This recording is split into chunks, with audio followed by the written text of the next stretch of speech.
All right, here we are, Star Ladder, Star Series Season 3, between the artist formerly known as Escape and Vega Squadron.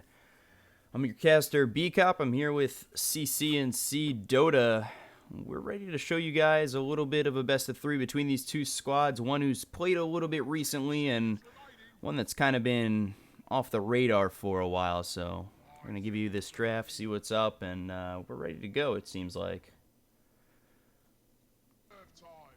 So, right on into this draft. I've been CC&C.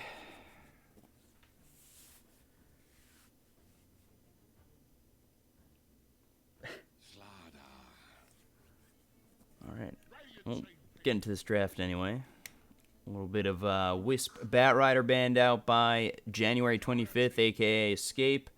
Vega Squadron, they've banned out the Underlord as well as the Lone Druid. And first pick for artist formerly known as Escape is going to be that Weaver.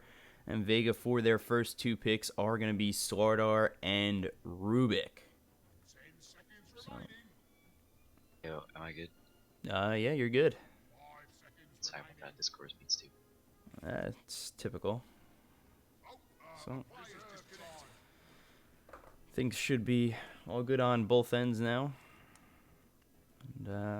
And what do you think about these first two picks coming out for Vega? Sardar probably in that off lane. Rubik going to be your support. I think the European teams favor this slaughter a fair amounts. Fits with their style at typical Ranachu Dota. Slaughter recently hasn't had the greatest win rate in the offlane though. Has kind of been tanking pretty hard. Had like a 20-something% win rate.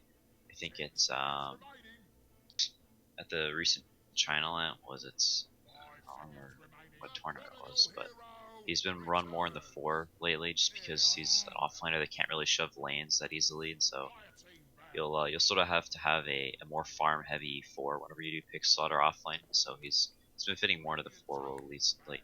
So I'm curious to see if they run him in that way, if they put him offlane still in the traditional way.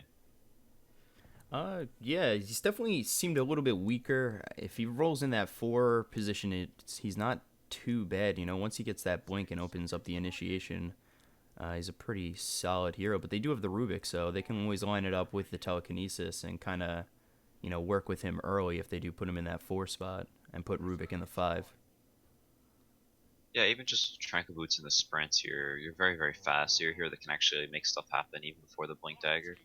Yeah. And have a more farm intensive offline, some Darkseer or Centaur or something like that in the offline, someone that needs to farm a little bit more, and sort of just run around and try and make stuff happen.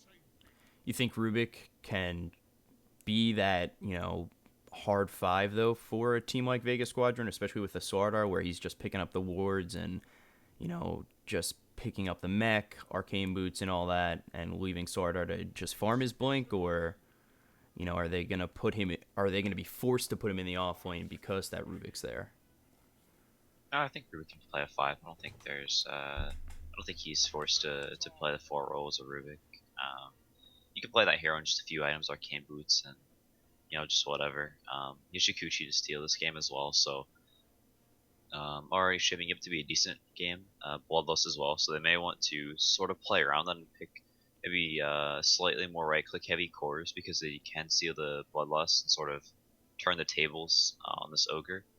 Um, Escape going for this ogre first 2 does kind of surprise me, as that hero's shifted quite a bit more into second phase pick, much more situational if you have a lot of strong cores and you just sort of want to play around them. But first 2, it's a hero that is very, very weak in teamfight, and you can sort of see Vega want to play around that, picking the Earth Spirit, a hero, a roamer, sort of ogre's role, but has a lot better teamfight. So maybe trying to get some more teamfight to counter the fact that this ogre is just really, really bad at teamfighting.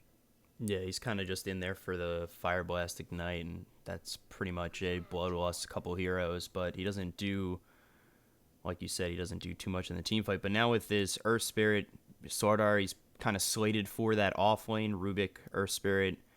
I mean, they can kind of roam as a duo and make it pretty hard on the artist formerly known as Escape, especially with just Ogre and Weaver so far. What do you think Escape kind of need with this Weaver, with this Ogre to kind of balance out their draft? Because Weaver is what, going to be in their safe lane, and Ogre's going to be supporting him up top. Yeah, most probably. I think Era typically plays the Weaver. Um, I assume this would be an off-lane Venomancer, as I don't think he's going to be in the jungle this game because they do have an Ogre already. So maybe looking to do some Venomancer dual offlane, pick a laning support for this Weaver top, or they may pick another hero to go down with the Venomancer bottom, as Weaver can solo pretty well versus the Slaughter with just a good start. We'll see if they try and punish this Slaughter offlane, as he's pretty easy to zone, so they may pick a hero that pairs up well with the Weaver and try and punish the Slaughter while the Ogre goes down bottom with the Venomancer. I've been seeing it a lot in higher tier competitive play, but you think maybe they send the Venomancer into the safe lane and throw Weaver and the tri lane down in the off lane?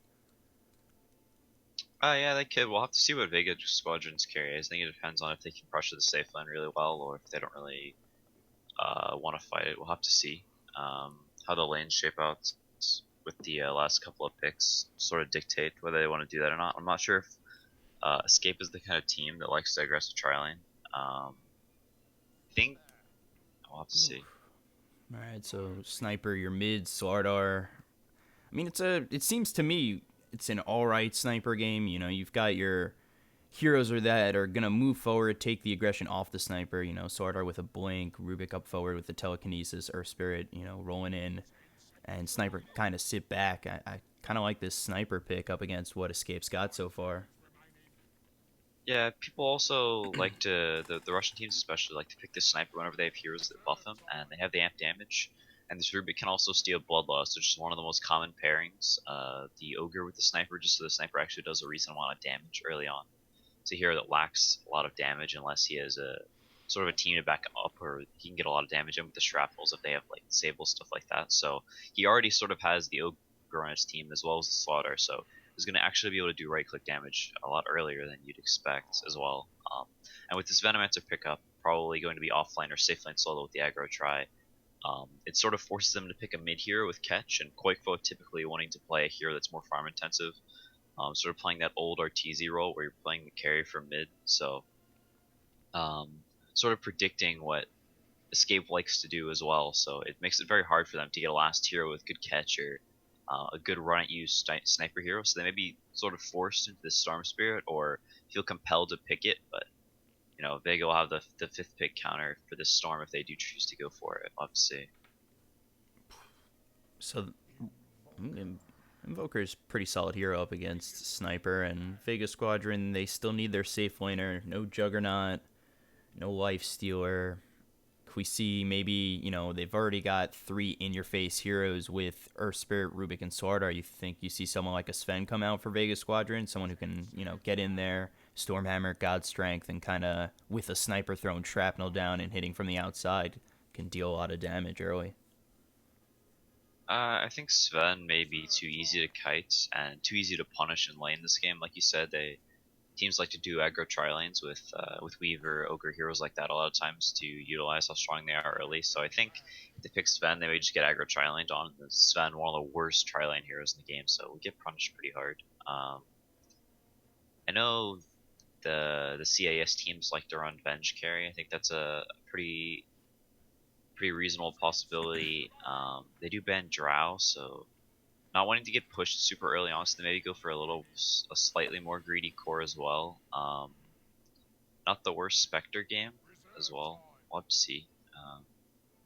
Yeah, especially with Earth Spirit and Rubik kind of moving around the map. Once that Spectre hits 6, you can kind of go in with Earth Spirit and Rubik, use the Spectre ult, and kind of move in on these heroes. It's definitely not a bad game. Yeah, their last hero probably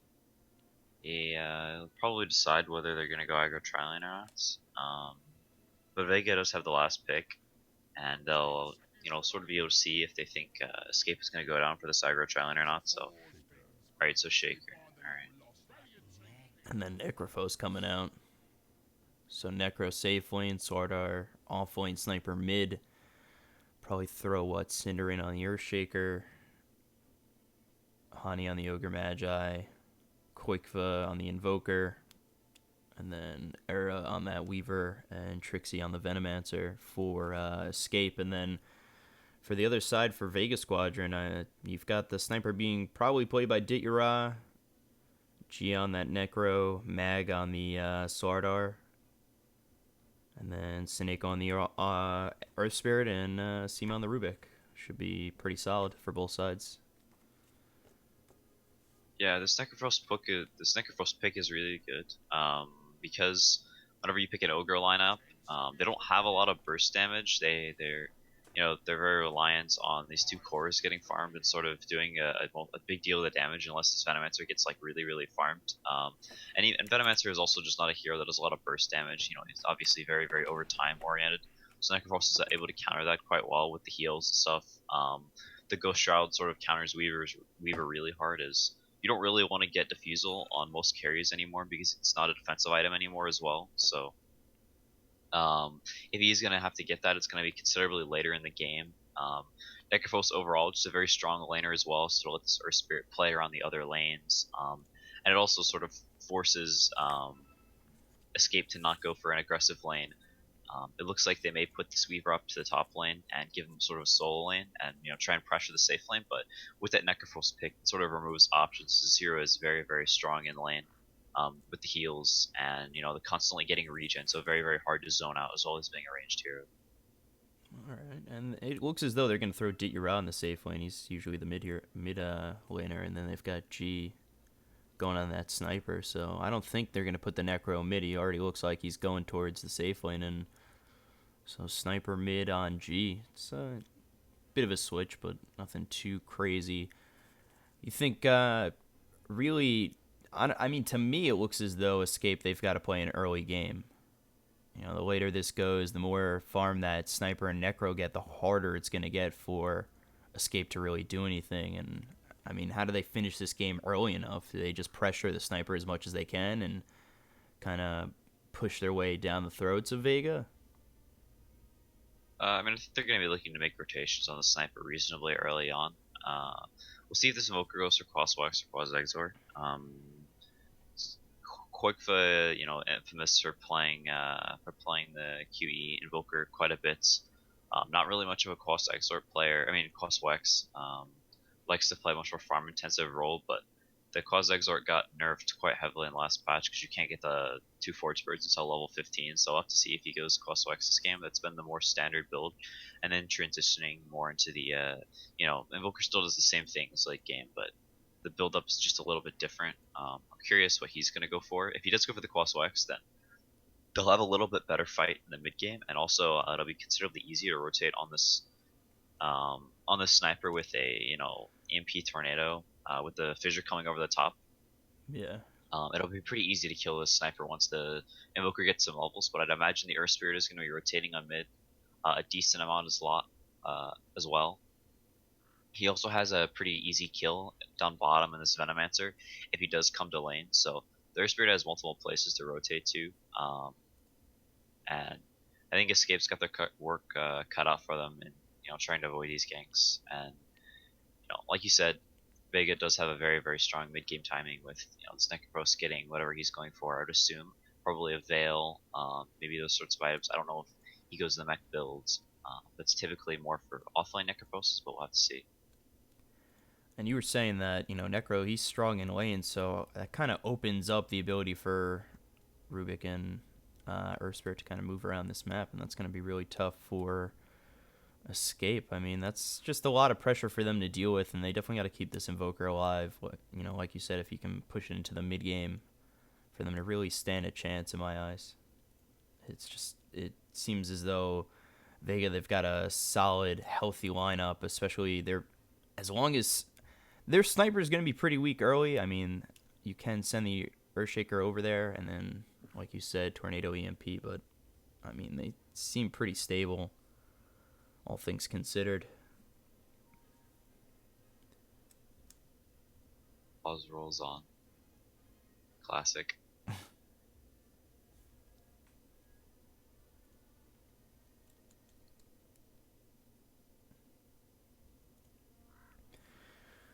Oof, I'm just ready for some action. I just want some Dota. Yeah, for sure. It should be a good game. not much, not many smaller tournaments lately with sort of the team reshuffle.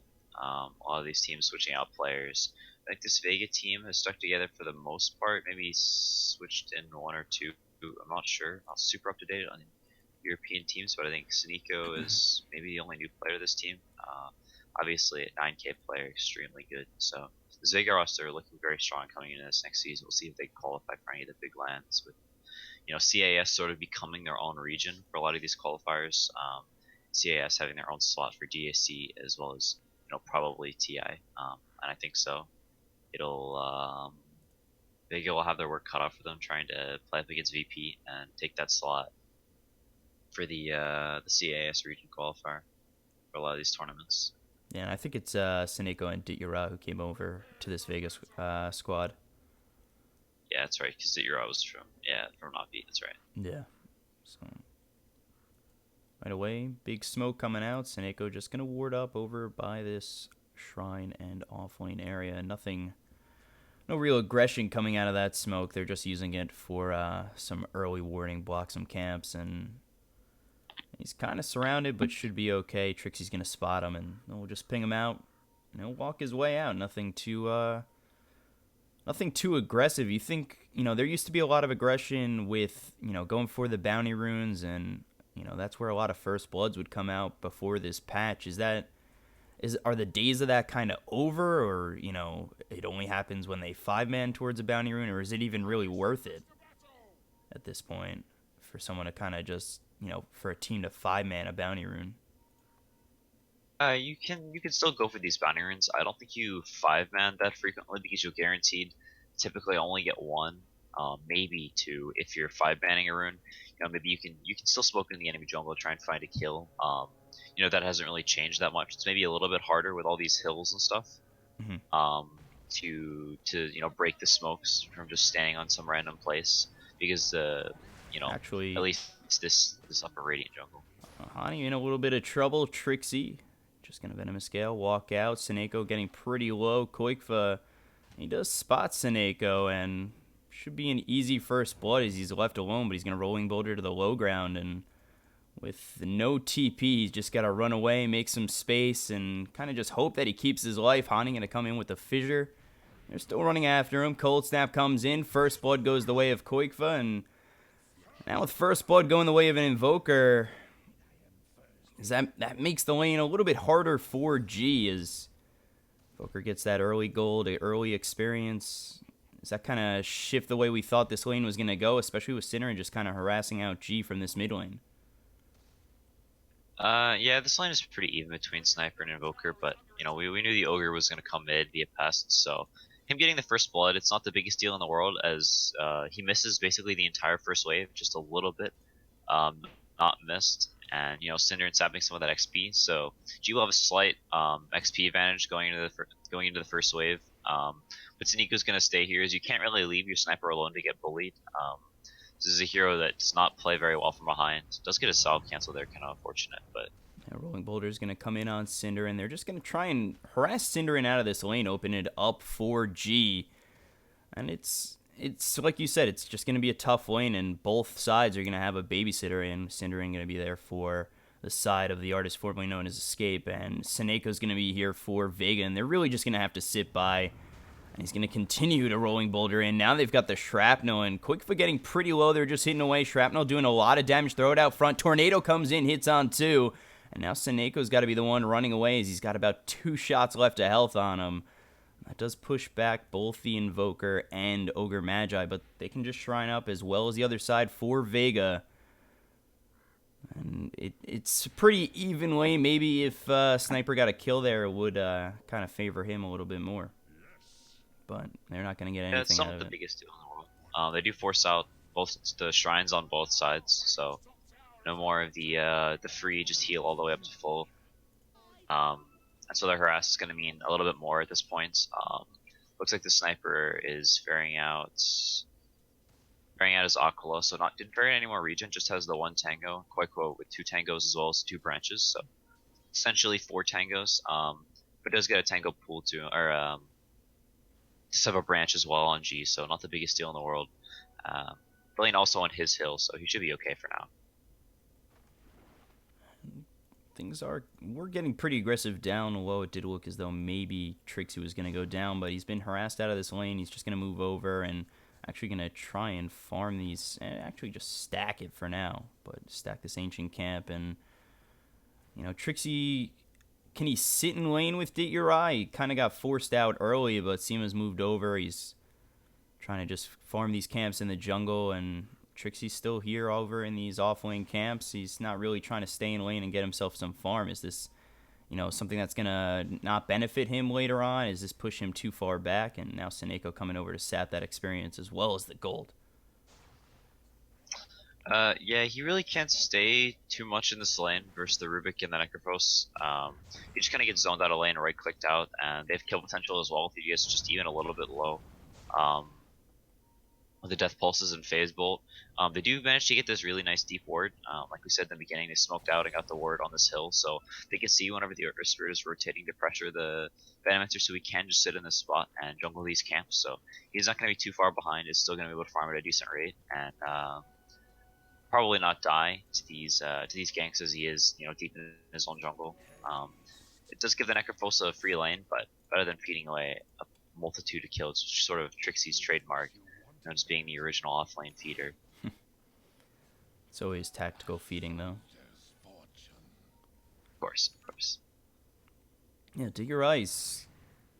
I mean, he's here just kind of farming away, and nobody's really harassing him out at all. And when you give a Necro easy free farm, it's not going to be a fun time if you're the side of Escape, especially if he gets an early level 6 and he's about to have it. Seema going to spot out Cinder, and doesn't look as though they're going to go on him. He's a hard target to kill, just him and the Rubik.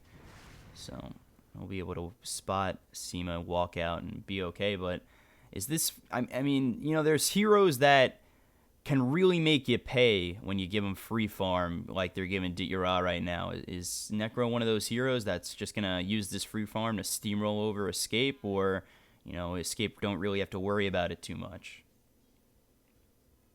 I don't really think it's so much hero dependent as it is in the lineup, and you never really want to get a hero free farm, but sometimes you just don't have any choices. And with the way the drafts went, there wasn't really a way that you could test this bottom lane into the Earth Spirit, and then Necrophos was too strong of laners. They have way too much kill potential if this Veno had tried to come to lane. And they do try and pressure this tower a little bit, but Cinder in there, and then Trixie coming in afterwards to defend this, so only getting a little bit of chip damage in here, but the lane, I'm going to come back, Seema pulling as well, so if he wants to get XP in this lane, he's going to have to come back as well. So they're abusing the pulls quite well. Normally with the timer slightly nerfed, or the camp respawn time changed on these camps, it's a lot harder to just constantly chain pulls. I do have a double wave coming now as well, so they may try and pressure the tower again.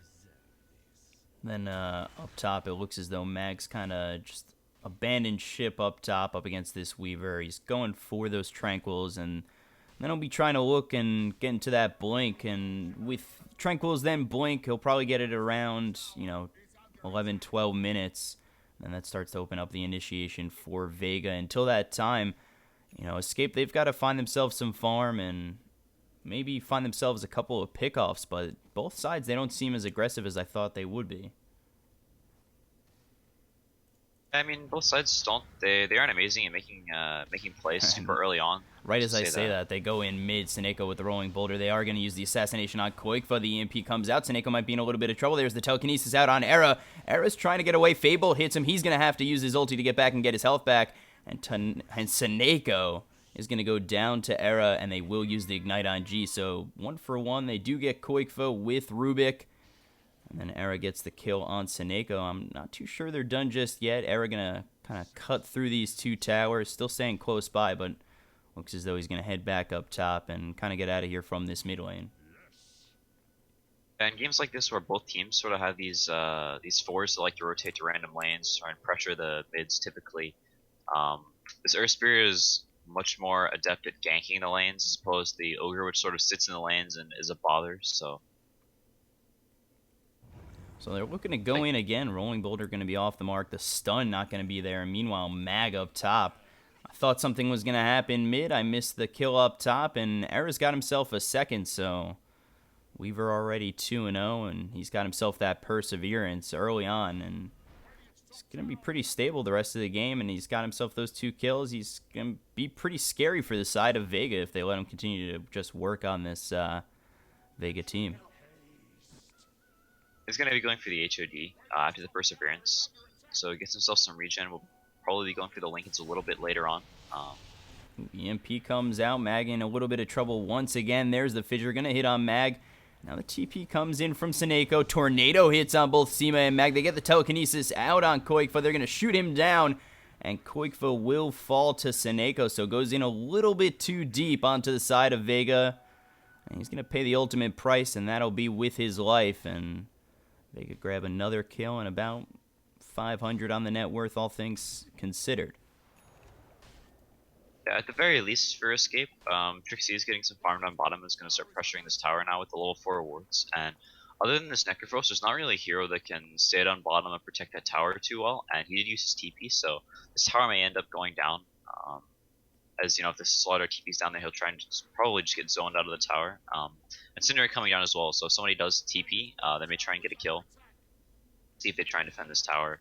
As the Slaughter's TP is coming up pretty soon, so he may try and TP down there and at least delay a little bit, pull some waves off the tower. Yeah, that's what he's going to do. That's going to be Mag coming in, but he doesn't have a blink or anything, and he might put himself in a little bit too much trouble if he goes too close to this tower, especially with these Plague Wards coming out.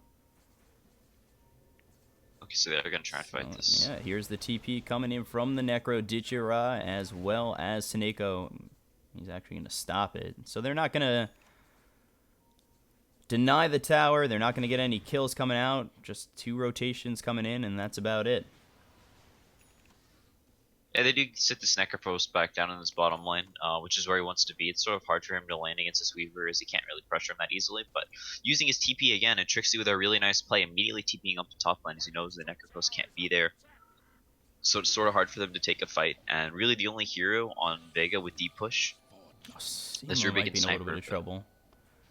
Going to use that telekinesis out on Era. There's the rolling boulder. Not going to hit it. Now Era's going to get the kill on Sima. Seneko going to try and get Era. Era's going to use that ulti. And now he's going to continue to push on Seneko. And really just making space for Trixie to take down this tier 1. So it's a great job by Escape to grab the tier 1 bottom. And then use the TP up top from Trixie to get that tier 1 top as well. And Era gets himself a kill and moves right on out. Yeah, it's a very nice early rotations. Koikfa is a little bit behind because of going down there, but all of Vega using their TPs TP to that shrine area and get that kill.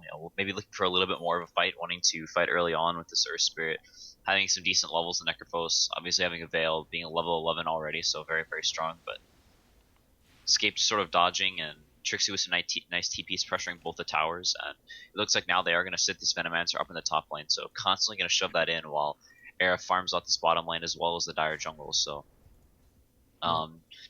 putting their cores in very good positions for this sort of early mid game phase.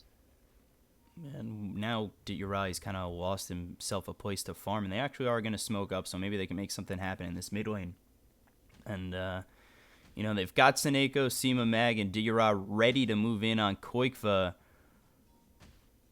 Maybe they find 2 with Hani just sitting nearby on this Earthshaker. Hopefully they get him before he gets that fissure off. And they will just spot him out, get the telekinesis with the Reaper Scythe. Diura gets a kill on Hani, an easy one. Maybe not the target they were looking for. Definitely looking for Koikfa in that exchange. But Hani shows himself, will sacrifice himself for the greater good. Now maybe Vega can get themselves a tower in the mid lane and kind of just push Koikfa out of this mid lane and move him around a little bit more. Yeah, I don't think they care too much who they got. Whenever you're walking up the hill like that, hoping they aren't there, but whenever they are there, beggars can't be choosers, so they do get a kill and get some chip damage on this tower, but all of Escape rotating in to try to defend this. Sniper already with the Dragon Lance at 3 points to take aim though, so I'm not sure if they can. They're going to try and wrap around with the Weaver and maybe take a fight here, but Vega is very, very strong right now. Yeah, they look pretty solid with Diura at level 11. And like you said, the Dragonlance out on the sniper already. Actually, I gotta turn off this. Can I turn off weather effects mid-game? I really don't want to take the camera off right now. I've got one of the heavy weather effects on right now. It's really killing me. Okay, I don't know. Thought maybe you'd have the answer for that one. Nope. I don't have any of the map effects or anything. So Mag up top, Era is just here. I mean, Era has all the opportunity in the world to get a kill on Mag if Mag's not too careful, and he will just continue to hit away at Mag and push him back. And he's got himself those tranquils. He's still 1,300 gold away from grabbing himself that blink dagger, and I really think Vega need that blink dagger. Blink, Slither, and Crush will just be huge for their team fight going into these like mid to later mid-ish game. Yeah, they definitely they don't have the greatest of initiation besides the blink dagger. They'll have the rolling boulder at the very least until that point. Here comes the fissure rolling boulder, and they're going to get the shrapnel down with the telekinesis and the assassinate coming in from G. We'll find yet another kill on Trixie, and that should be an easy tier 1 in this mid lane, as without Trixie, I don't think they're going to be able to defend too well. Yeah, he does get the Plague Wards as well on Rubik, so a very good Rubik game is he can sort of just become two of their heroes. Steel's Plague Ward is essentially Venomancer, Steel's Bloodlust, and is essentially Ogre, so definitely a fairly good Rubik game. Also has some very good deep push with the Fade Bolt versus sort of what Dire want to do, which is take down these, this Weaver pressuring these early towers, so is able to get there and just sort of push them out earlier, like he did with the top tower. Did go down, but slow down the push at least a little bit. And he already has Arcane Boots and a Wand, so sort of has his essentials. This Earth Spirit looks like he's going to be going for a Midas, and Rubik playing more of the 4 role, it appears.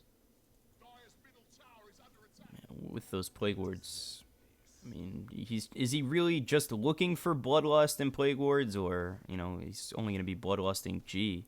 Is there anything that he really, of course he's looking for Echo Slam if he can find it, but what are, besides Bloodlust and Plague Wards, what else is he looking for? Shikuchi always a good spell to steal, and Invoker has some good spells to steal once he is higher level. Fissure always great. There's a lot of really good spells to steal. I'm actually going to go down up top by this shrine. I'm not too sure. He TP'd up top there and found himself in between 4 heroes, and it's an easy kill going the way of Koikfa. We missed it on screen, but I mean, he TP'd and was dead within 2 seconds. Yeah, Sima does go down, but it's very, very hard to push in the sniper, and he does go for the Mask of Manus as well, so basically keeps him on the map infinitely with this HP regen, and Dire really only having the Weaver that is a big right clicker. The Invoker will a little bit later on whenever he maybe has some damage items, but as of now doesn't right click so much. So the -5 armor not going to really do that much, and allows him to farm a little bit faster, stay on the map longer, and as he is sort of their only real physical damage, they want him to be able to scale a little bit better in the physical damage. So it goes for a farming item. Typically, it's either with the Maelstrom or Mask of Mana, Shadow Blade, something like that. But it does go for the Mask of Madness this game, as it just allows him to permanently jungle off the map. After he shoved out these lanes. So he's going for the Hurricane Pike next, and when we take a look over at Necro, who's just going for that Ags, wants that Reaper Scythe to be that much better. And, I guess the high priority targets with that Reaper Scythe are definitely going to be the Weaver and Koikfa. I mean, it benefits you to kill anybody, but you're definitely going to want it on those 2 strong cores, especially on that Invoker, I feel like. Yeah, once you have the Aghanims, the cooldown is so short that you can basically just spam it in fights on, every single hero that's dying, preferably. See if you can get to that point. They are actually going to spot Dit Uriah, hit him with the Cold Snap, and now coming in with the Rolling Boulder is Seneko, but not anywhere near the mark. And backing off is not Escape. I mean, their name's no longer Escape. I'm trying to figure out what else I can call them. Cinder and Stack. Escape. Oh, well, I guess they got unsponsored or whatever. Yeah, I think their contract ran out. Yeah. Okay, yeah, so...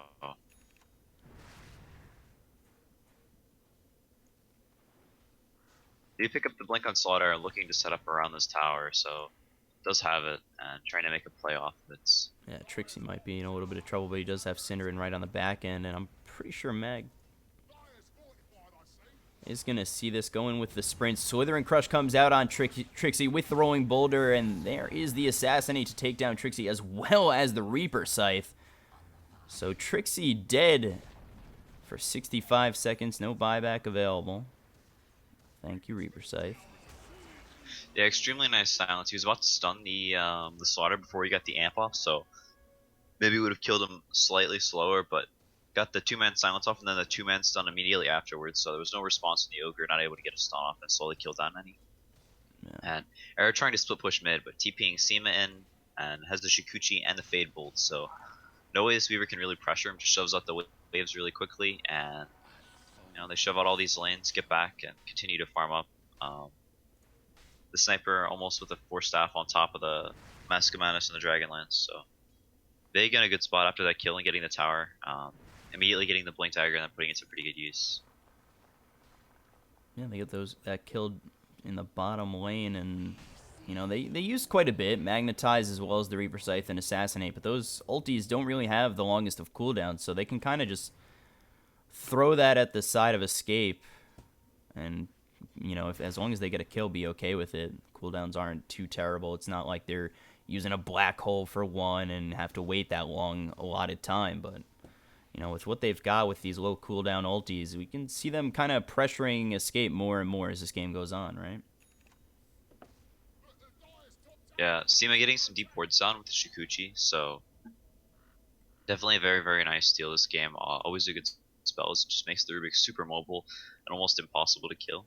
Basically just as hard to kill as a Weaver, and also it's very, very nice for getting these deep wards down. So they have some very nice wards in the dire jungle, able to see if they're rotating in to defend this top tower, and they can see they aren't, which means they're probably all bottom pushing in this tower, which they are. So they're going to trade a tier 2 for tier 1. So definitely not the worst of trades for Sinner and Stack. Asima pushes in mid. We'll see if they go back to defend this tower. Looks like they are going to wait a little bit, try and pressure this 2-2 before they go back. It looks like Vega's kind of sticking around for now. They do have Mag waiting in the wing, maybe possibly looking for a Blink, Slither, and Crush if anybody comes too close to G. And on the back end, they do have Seema, so they have enough with a Slither and Crush and a Telekinesis, especially if you can get in with the Shikuchi. So Trixie actually going to use that ult on Seema. I'm not too sure he knew he was there, but does actually get the ulti out on him. And then Mag in a little bit of trouble. There's a Venomous Gale, and they will get the Ignite out with the Fissure, and it should be an easy kill. This one going to go the way of Trixie. And Mag just a little too far out in these trees, gets spotted out, and he'll fall pretty easily to the side of Escape. So yeah, I think he actually blinked over. Maybe on a slight miscommunication, wanted the Sniper to walk over and peep him some, but the Sniper not having any of that, backing up right as Mag jumped in, so slight miscommunication cost him his death, but they do TP with the Weaver, so they know he's committed to this top lane, but Escape immediately rotating down to bottom afterwards, trying to find his kill on Ditchara. He hasn't died this game, trying to shut him down a little bit, but and they are going to use the Echo Slam, get a kill on Seneko, so Koikfa and Hani come over. And now they might be looking for more on Ditchara. They do get the Tornado to hit. Fissure is going to be a little bit out of reach for Hani. So they do get themselves a kill on Seneko. They won't get it on Ditchara. And he's pretty close to that Ags, just about 300 gold away. You think he's probably just going to buy it out when he does have the opportunity to do so. And, with that Ags, you think that Vega become a little bit more aggressive than they've been. It seems as though Escape have been the ones who have been more aggressive overall this game. Yeah, I mean, I think they're looking for fights that are advantageous for them. Looks like they are running up to the dire jungle now, maybe trying to find this Weavers. They saw him pushing out top lane, but both teams with just reasonably difficult course to catch as they push out the lanes very, very quickly between the Sniper, the Necrophos, and the Weaver and the Invoker of Dire. So Era's going to spot Seema. Seema getting very low. There's the Shikuchi forward. Stun thrown by Seneko. Not going to save Seema. Era's going to end up getting the kill, and all this is going down. Vega trying to get themselves a sneaky Roche, and actually coming over with the smoke is going to be Escape. So they know this is happening, and it's not going to be in time as Vega does end up killing Roche, getting themselves the Aegis, and Smoke just a little bit too late. Maybe they should have seen it coming once Era had spotted Sema, but they didn't exactly move over towards Roche immediately after that kill. Yeah, this Weaver just continuing to split push and get these lanes out.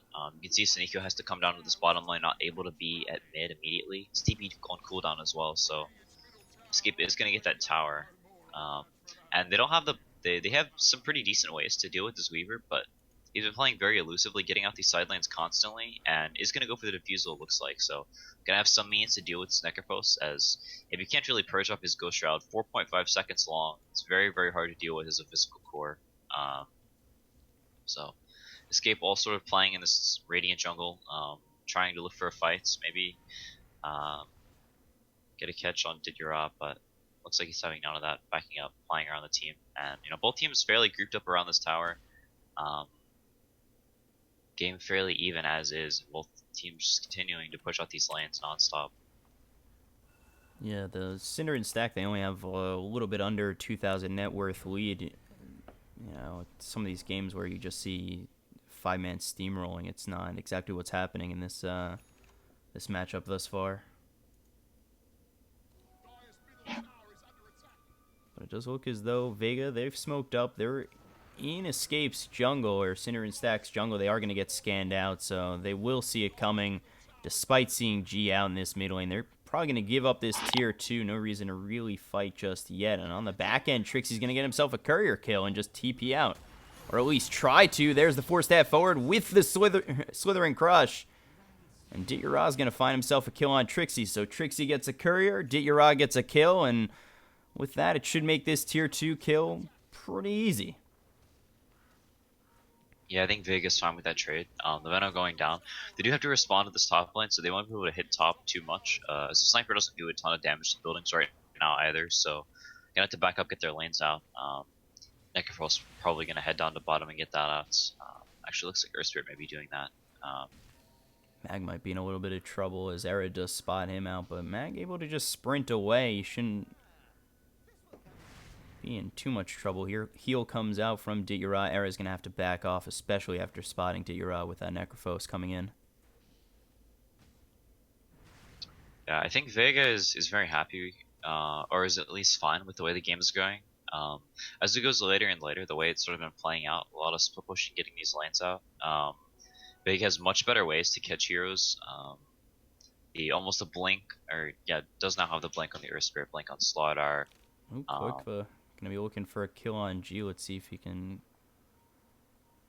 get this kill. Not going in just yet, but he does have the reinforcements coming in on the back end. That is the Earthshaker Hani, as well as Trixie coming around. But now Mag, they're gonna try and maybe turn this around. There's the 4-staff blink with a 2-man Slither and Crush. G just hitting away at Trixie, Koikva, and Hani. They are going to get the Fissure off. That keeps Trixie alive for a split second longer. They will finally get the kill on G, and there's the Magnetize coming out on to Koikva. Koikva trying to run away. The assassination comes in on him, and he will get hit with the amplified damage out from Mag. Let's see if it's going to be enough. Seneko trying to get this Magnetize one more time, and it's not, as Koikva is going to survive with just about 150 health, and now they can grab this tier 2 up top with ease. Yeah, and it's sort of coming into play. Vega's hero is just much more mobile. They're really only having the Weaver this mobile, but the rest of their heroes, Shaker, Ogre. The Shaker does have a blink, and so does the Venomancer, so sort of making immobile heroes mobile, but whenever you're getting jumped on and your blinks are on cooldown, not really so much the case. Just slowly chasing them down, getting a couple of pickoffs, and slowly beginning to get map control with just these slightly better catch heroes. I really like him getting the Midas on the Earth Spirit a little bit earlier on, so he can actually go into some bigger items as the game goes on. As the way the game was going was very, very split pushy, and sort of allows him to keep up. And it does get this blink now as well as the Midas, whereas the Ogre continuing to fall farther and farther behind as a hero that is very much a 4 skill point wonder. And once the Bloodlust is maxed out, it's sort of the highest impact he'll get. So, like we said before, not amazing at team fight or pick off or anything like that, and just very reliant on his core snowballing to have a big impact. Yeah, he's really far behind on the net worth at 3,100. He's 1,700 behind just the Rubik, and double the net worth is that Earth Spirit. It's just it doesn't seem like Cinderin's doing too much with this Ogre Magi, and once you give away that Bloodlust to Simon the Rubik, like you've kind of lost your niche to say on this Ogre Magi. Yeah, I don't think he's given it away so far, at least. Once you're just sort of casting it on people, cast Ignite immediately afterwards. So if the Rubik does see you, won't be able to get that. You can typically only get it in the middle of fights. If he's re-bloodlusting someone, and there haven't really been very many 5-on-5 fights, just sort of small skirmishes, some pickoffs, and a lot of split pushing. As you can see, Escape or Cinder and Stack trying to get out these lines as much as possible. They really don't want to take a fight right now, especially the Sniper's Aegis does just wear off, but almost as the BKB now, so Yeah, he's gonna be just as hard to kill as he was before. Yeah. Trying to make a move, might be looking to grab G. There's the blink with the Echo Slam, and now there's the telekinesis out onto this Earthshaker. G in a little bit of trouble. He doesn't have that Aegis anymore, and they will be able to back him off. There's the fissure coming through. Era does get the kill. There's the time lapse, and now they've got the stolen fissure from Sima to hit on Hani. There's the Ignite. Everybody blocked out. There's the Reaper Scythe coming in from Dira on Hani. He'll fall, and there's the ulti coming in from Trixie. They're trying to back off as the side of Vega, as they're all pretty low. It might be in a little bit of trouble. Trixie coming in. They will use that shrine right off the edge of these barracks. And going down is Cinderin. And now Cinderin, he will find that kill on Dira. That's a 4-time streak going down. And it looks as though this fight really did benefit the Cinderin stack instead of Vega. They seemed a little bit too far out trying to save G early on. Yeah, the sniper going down is a very large portion of their damage. Most of the heroes are enabling the sniper or keeping him alive between the Necropost, Slaughter. The Rubik trying to steal some of the buffing spells, and with the sniper going down, they just don't have the most damage. They also don't really have a way to force this Weaver off of them. Without the damage from the sniper to shoot this Weaver and force him to time-lapse early on in the fight, he just sort of runs rampant, diffuses this Necropost once he uses Ghost Shroud, and sort of runs him down and gets a couple of kills. They do lose 2 cores, but not the worst thing in the world is they don't really lose any towers off of it. They don't lose too much map control either, and G gonna get his BKB soon, so a nice blink echo from Hani, and they do take some nice kills, but not the end of the world for Vega for sure. Yeah, I think if G had that BKB, that fight goes a little bit differently. He just got caught a little too far out for his team to really do anything. Yeah, I think even if he has the BKB there, he still maybe goes down. Got dropped out like 400 HP before he finished getting stunned, and the Weaver just Chikuchiing into the base and finishing him off. So the Weaver finishing up a BKB now as well. So Escape shoving at this mid lane. Looks like they're gonna go try and make something happen. With his BKB on the Weaver, he's basically unkillable for that duration, and considerable portion of Vegas here is not really doing anything. They're also in sort of a bad spot. This is not really how you want to fight with a sniper. You want to fight very constructed ways, protecting the sniper end. They are going to spot Dira. The BKB immediately popped by Era. They're continuing to move in. Ulti used by the Venomancer. Seneko gets the Magnetize off, and it will be the Reaper Scythe that brings down Trixie. Era continuing to move forward. He's looking for a kill. He will bring down Dira. Seneko going to be the next to fall to Cinderin.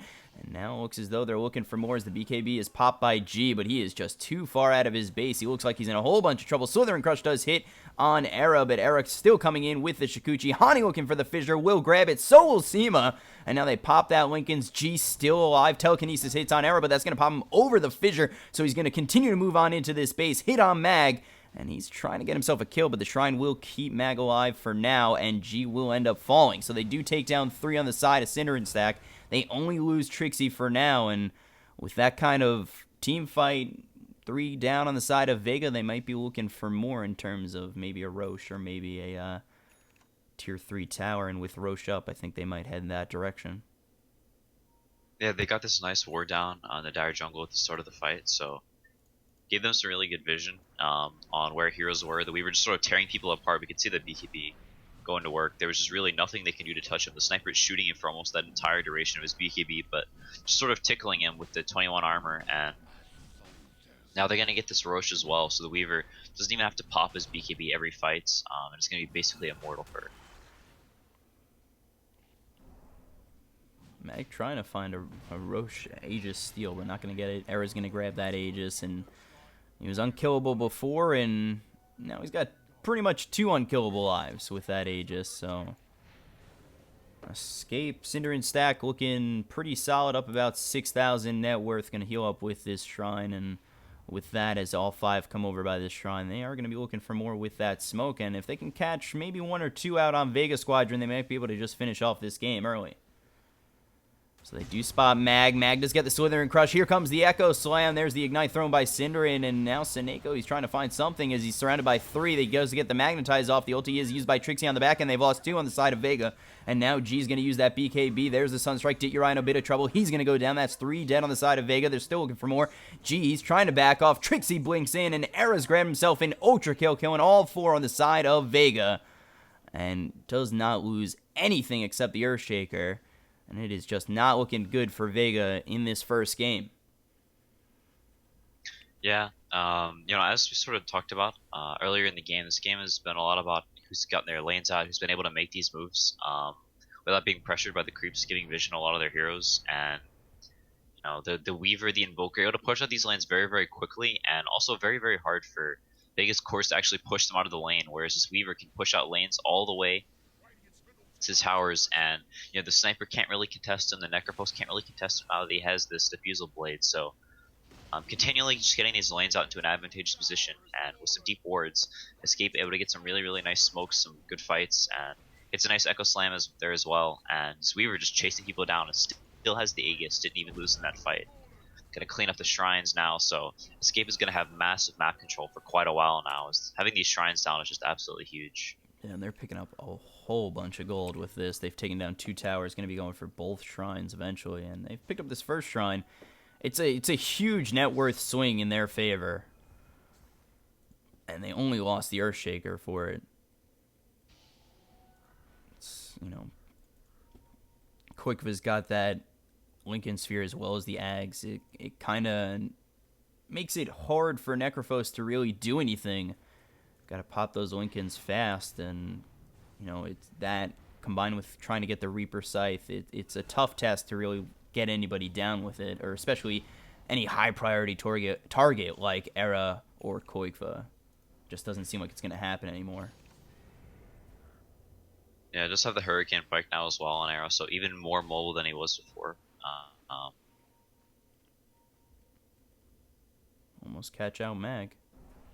They'll push him back, go for this shrine, and they still have Aegis, so they can be pretty aggressive. Yeah, they do have to be careful about going high ground, though. Versus Slaughter versus Sniper, you get amped up and then slowly get peeped down. It's very, very hard to push into those heroes, so still need to be careful, make sure they don't rush it, as they do have a very large advantage now. The Weaver getting very close to his 25 talent as well, the Shikuchi movement speed, so it'll be even harder for the Sniper to keep his distance away from the Weaver, as whenever he's moving, it's 900 movement speed or something insane. Just always on top of you. Yeah, Era 10-0 this game. He's really showing up with this Weaver. Yeah, a very nice early game, splitting the lanes really, really well. Slaughter getting a 17 or so minute blink, so for that duration, builds up the Lincolns, the Dragonlance, and continue to just sort of play keep away until he's at this point where he has the Diffusal Blade, and then they can actually deal with this Necrophos. So avoiding this Necrophos' biggest power spike, where he just is really, really tanky and sort of wants to take these fights with their team. Escape avoiding the fights beautifully, getting all the lanes out, and now with the BKB on the Weaver, the Aegis. Blink Magnetize comes out. Reaper Scythe is going to slam down on Hani, so they get a pretty easy kill on the Earthshaker. He'll be down for 80 seconds, but I mean, I feel like Cinder and Stack can still fight despite losing Hani on that Earthshaker. Yeah, we'll have to see. They do go for one. Era's positioning pretty far up. Looks like they want to make something happen. They spot Mag coming in with the Plague Ward, but their only real catch at this point is the Invoker, and he's pretty far off, so it doesn't look like they'll be able to get much off of this. Gonna try to go for Ra. Yeah, they might be able to get to Ra, but he's gonna force that himself forward.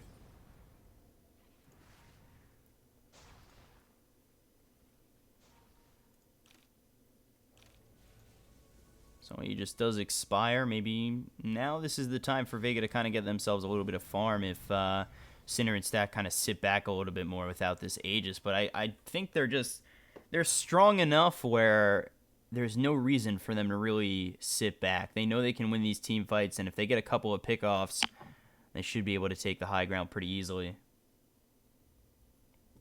Yeah, Vega just playing very, very slippery. The sniper always in his base pushing out these lanes, and without this Earthshaker, they don't really have a way to jump the sniper in the base, even with the Earthshaker, without a high ground ward knowing exactly where he is. Um, you always have to play very, very safe and very slow versus snipers when pushing the high ground, or they'll just sort of tear you to shreds with their vision advantage and how far he can stand in his base and still attack. Alright, we're underway once again. Backing off is the side of Cinder and Stack. They're going to throw that tornado mid from Koikfa. They haven't found anything on the side of Vega just yet. They are pushing over as 5 into their jungle. And maybe they spot out Trixie. Blink's going to come in the other direction, so they're not going to be able to get him. And it looks as though Vega, they're just going to try and farm what they can. Sit back a little bit. They don't want to get caught out. And see if they can kind of crawl themselves out of this 15,000 net worth hole. The only one. Yeah, they're just gonna sort of chill in their base, let the sniper get some items. Is getting reasonably close to getting 6 slotted. Does have the Mjolnir now. Seneko comes in with the stun and silence, pops that blade mail. There's the veil, and Arrow's gonna use that BKB and just kind of walk his way out. He knew he might be in a little bit of trouble, so BKB, Shikuchi out. Will keep himself safe. They're not gonna get that pick off on the Weaver, and Vega, they had 4 heroes around Era, and they still can't do anything about it. He's just really too hard to kill for them right now, and they need to find their moment to take down Era if they want any chance of winning this game. And on top of that, the only one who's got buyback is Dit Yura, so one more team fight lost, it could be a set of set of barracks, or even 2. Yeah, with the Aegis wearing off on the Weaver, though, they do definitely have a lot of kill potential on him. Was very, very close to him going down, and the Necrophos added Death Timer. If they do kill this Weaver, they can definitely, try and get pushed on the lanes and maybe hit the high ground a little bit on Vega. So Escape's going to play this game very, very passively. They're going to make sure they don't slip up and, try and keep this Weaver from going down, as they are going to be gunning for him in all these fights, as he is basically the only hero that does a lot of damage. The Venomancer, his ult, does a fair amount of damage, has the Aghanims, so it's definitely obnoxious, but as far as the large majority of the damage is coming from Actually, Weaver, going to get the Blink, so Slither, and Crush, and they will get a pick off on Cinderin, so if you're Vega, this is what you want. You want to try and find yourselves a couple of pickoffs, get a little bit more gold, kind of crawl out of that 15,000 net worth hole, and that does start well with getting a kill on Cinder, and nothing more to follow that up. Maybe they do find themselves Trixie as Seema's coming over. There's the Rolling Boulder with the Telekinesis. They've got the Veil. Magnetizes. Used Reaper Scythe is not going to be enough, and now Trixie just trying to run away. There's the Rolling Boulder coming in. He's going to use that Poison Nova. Tornado hits on 2, but they will finally bring down Trixie and get themselves another kill. Whew. Sunstrike almost takes out Seema. So this is what you want if you're Vega. You want to grab these pickoffs, and with that, Cinder and Stack, they're not really pushing too heavily. And are they looking to try and get a couple of pickoffs here? Era coming in from the side, maybe looking for a kill or 2 to kind of even up this exchange. Yeah, there's an Arcane root on this Weaver, so they really, really want to fight right now, but Vega getting out. Cinder and Stack pushing into this jungle, trying to get aggressive, look for people out of position, but Vega having none of that, not feeding away any heroes, and finding a couple kills of their own. And now the sniper going to run down top lane as he saw all the heroes down bottom, so going to get these lanes out. Sniper working towards his next item, and Vega not feeling too uncomfortable with the spot they're in right now. Just have a Ghost Scepter as well on Dit Yura, also going to slowly whittle down these defusal charges. And Era did buy the defusal too, so still has 8 charges, but whenever that wears out, this Necrophos is going to spike back up considerably in power once those defusal charges are down. So Escape definitely doesn't want to take this super late game, as the sniper is going to probably reign supreme, as this Necrophos is going to be able to frontline quite well once these defusal charges start running low. Yeah, and it seems to be getting harder and harder for Cinder and Stack to kind of push this high ground, as they are losing heroes via the pickoff, but I mean, I think they're just waiting for Roche to come back up, try and get themselves the Aegis again, and wait for that. And they've got 50 seconds to do so, but in a fight around the Roche pit, we could see Vega kind of come out and be the victorious on that, grab themselves the Aegis and push forward themselves. But right now it looks as though Escape slash Cinder and Stack, they seem to be a little bit stronger as where the game's at right now. Yeah, does get a very fortunate illusioner. He's able to walk it up onto that hill, so sees 4 of Cinder and Stack's heroes. And so G is going to feel comfortable shrapneling in this mid wave. They're going to move down the bottom, get that lane out as they know they're all in this dire jungle. So they get very confident with where they are right now. And the Necrophrost's picking up the E-Blade, has a soul booster as well, so probably going for the Octarine. Maybe able to E-Blade himself for teammates as the Weaver goes on them very, very frequently once he gets those items up. It's just going to be super, super tanky and hard to deal with countering at this Weaver, but Fire is going to get this Roshan for free as they do move into the jungle because they see where Cinder and Stack is. Yeah, Vega's going to try and smoke back over, but without that shrine up top, they're just not going to get there in time as this Roche is going down pretty quickly. They did have an illusion in there, but, you know, once it got killed, they didn't even make the rotation that quick, and they're going to lose out on this Roche. Yeah, looks like Vega's going to try and take a fight outside the base. This could be risky. Especially with the Aegis on Era, too.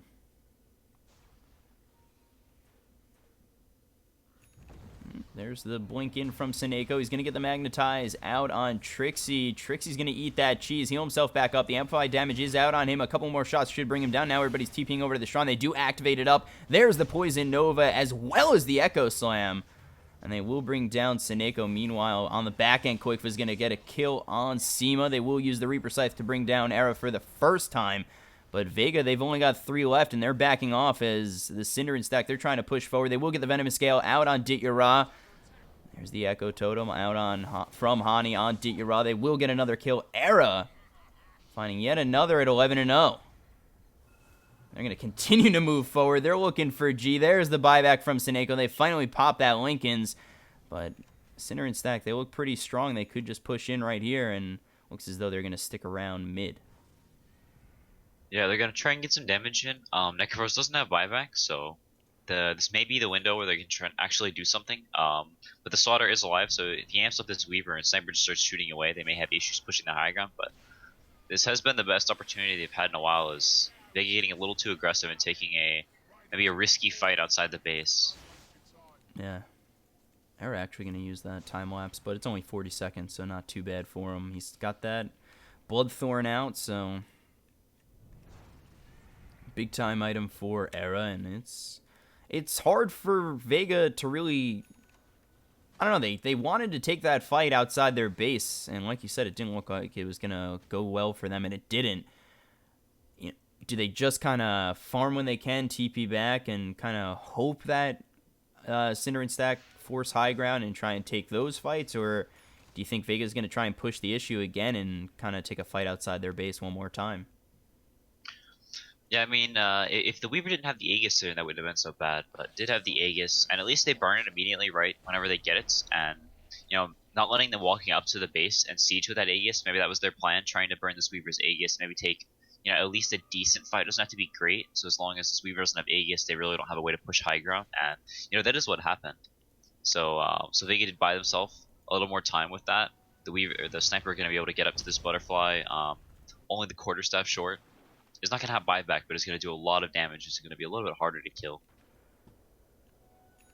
Yeah, and you kind of want your Sniper to have buyback, but I feel like just him alone is not going to be enough to take out the side of Cinder and Stack, so you might as well buy out when the rest of your team doesn't really have buyback at all. Yeah, also, there's just, unless he gets massively out of position, which I don't think he will, there's no real way that Dire can pressure him, kill him that much. As he is just Sniper just massively far in his base, and isn't 25 yet, so we'll see if he goes for the attack range or the shrapnel charges. Both can be really good, but you may want to go for the attack range in a game like this where you're always turtling in your base, trying to stay as far away from this Weaver as you possibly can. And they do end up taking this tier 3 bottom. They're just trying to push out these waves, get a couple of chip shots in on the tower, back off, and change up where they're at. So it looks as though they might head mid, do the same thing, push this wave out, get a couple of chip shots, move away, back up, go towards top, and continue to do that until they kind of just take down all three of these towers and force Vega to make a move. Especially, it opens up some time for them to wait for the next Roche.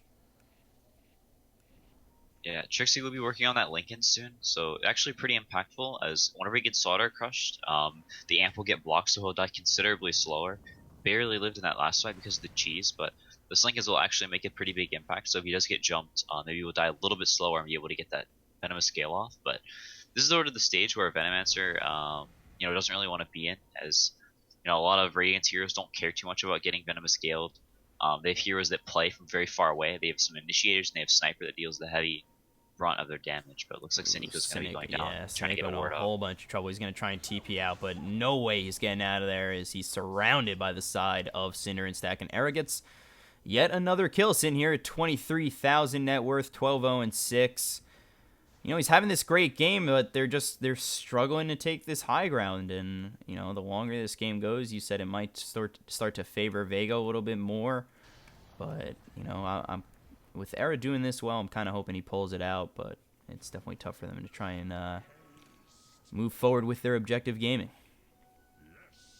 Yeah, he is being very, very sparing on these Diffusal Blade charges, so realizing that whenever these run out, they sort of have some issues. So has 4,000 gold as well, so maybe gonna rebuy this Diffusal Blade whenever his charges run out. So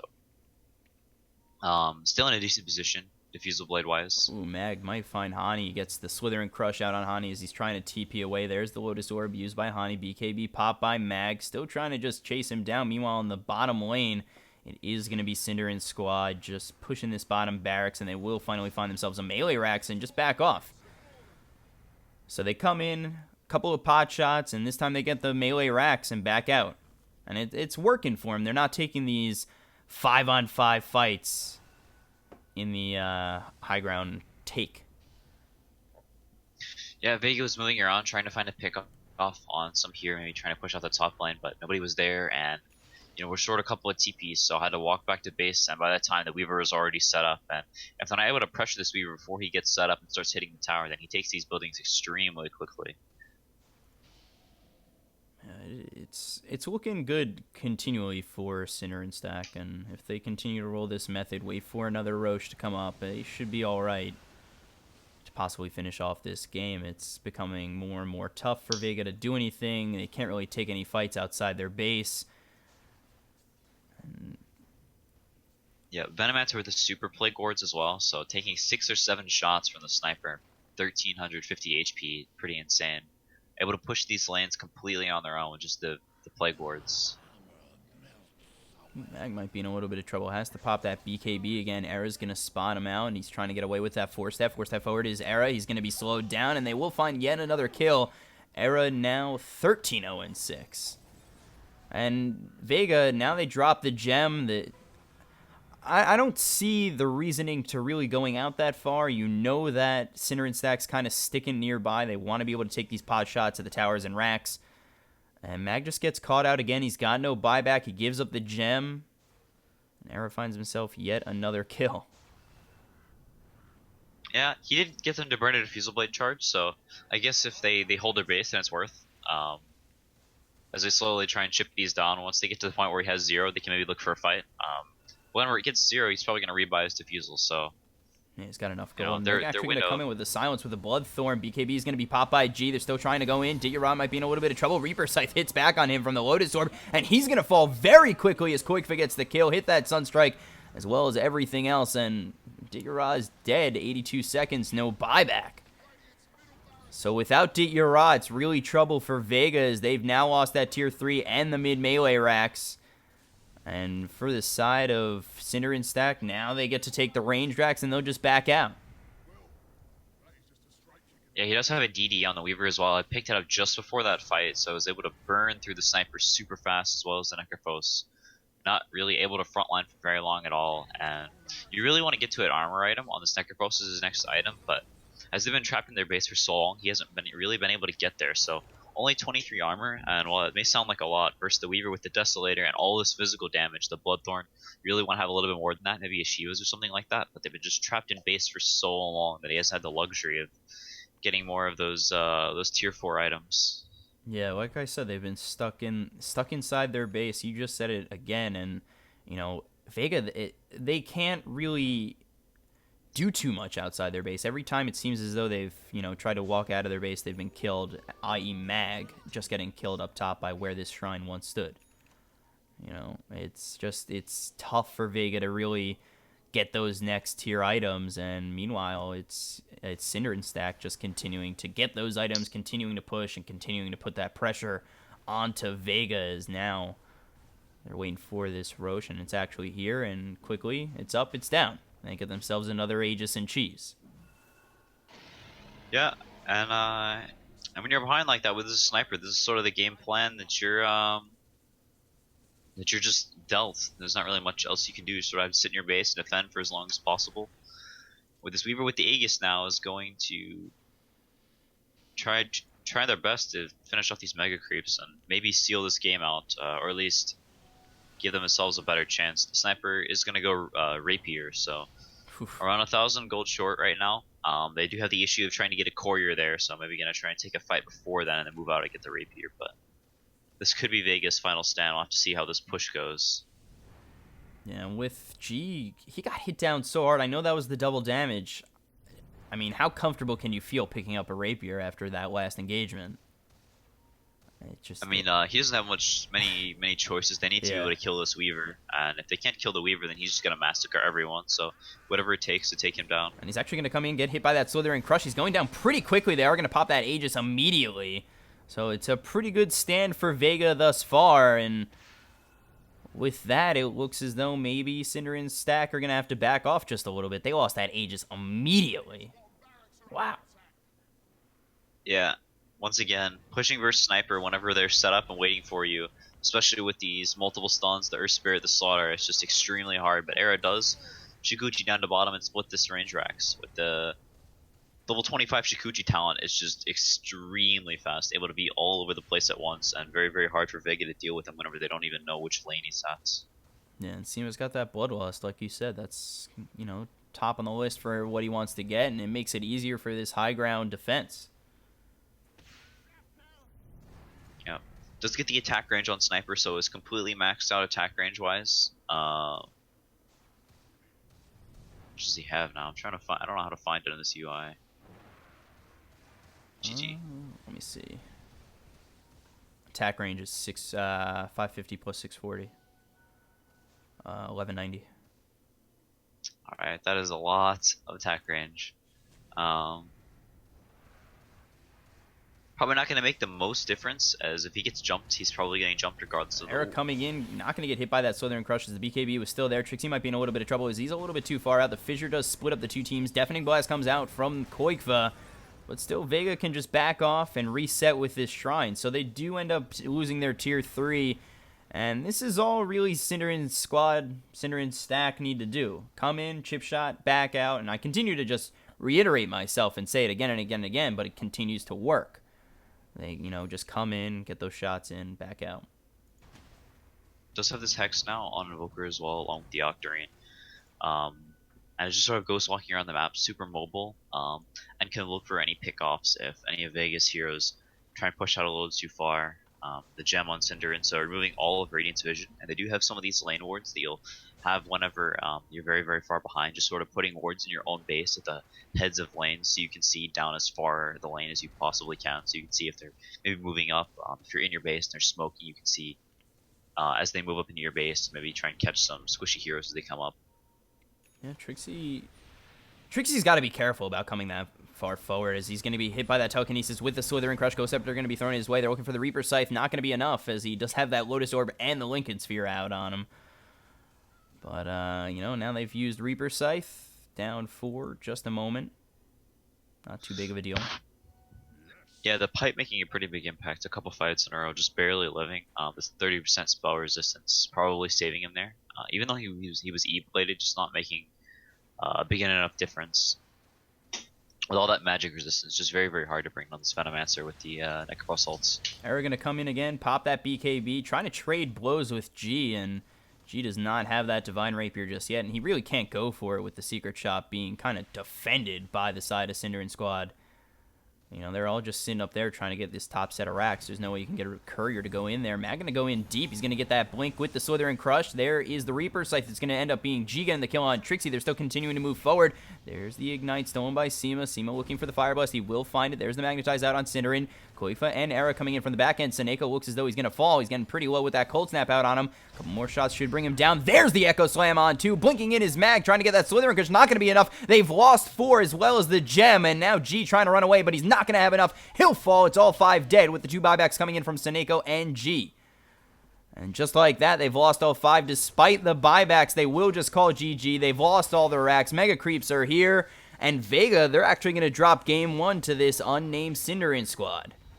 So pretty solid game. Pretty solid, not comeback, but turnaround from Cinderin squad. Let's see if they can keep it up for game 2. Any last thoughts on that game? Yeah, they just played really, really well around Radiant's timings. They really wanted to fight with Sneckerphos, get active early on. Once he had this Veil, Force Staff, some early items that were extremely strong. Sniper had a good early start. Both the Radiant's cores were in a good spot, but Dire playing around that, waiting for Radiant to, waiting for this Weaver to get his Lincolns. This Diffusal up, Koikfa got several items. Trixie getting extremely farmed this game, going for the Midas. I think it was a really, really good choice, and you know, just playing their timings really well, playing around Radiant's timings, and getting to the point where they just have this Diffusal Blade. They get on top of the Sniper every fight, having some good wards in these fights, and just they're never really able to take in a great fight. Yeah, so we'll be back with game 2. Your caster at BCOP92, joined with at CCNC Dota 2. I'm going to turn off these weather effects and, you know, make the sound a little bit higher, make this a little bit more perfect. Forgot I had these weather effects on. We'll be back in just a moment with game 2. Stay right there.